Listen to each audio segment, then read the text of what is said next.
অন্তর্বর্তীকালীন সরকারের প্রধান উপদেষ্টার মুখ্য সচিব হিসেবে নিয়োগ পেয়েছেন মোহাম্মদ সিরাজউদ্দিন মিয়া। বুধবার তাকে নিয়োগ দিয়ে প্রজ্ঞাপন জারি করেছে জনপ্রশাসন মন্ত্রণালয়ের চুক্তি ও বৈদেশিক নিয়োগ শাখা।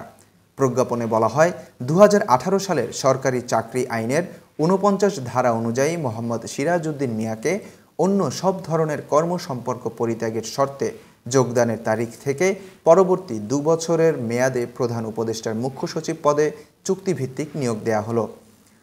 চট্টগ্রাম বিশ্ববিদ্যালয় থেকে অর্থনীতিতে স্নাতকোত্তর সিরাজউদ্দিন মিয়া ১৯৮২ বিসিএস-এর প্রশাসন ক্যাডারে কর্মকর্তা ছিলেন।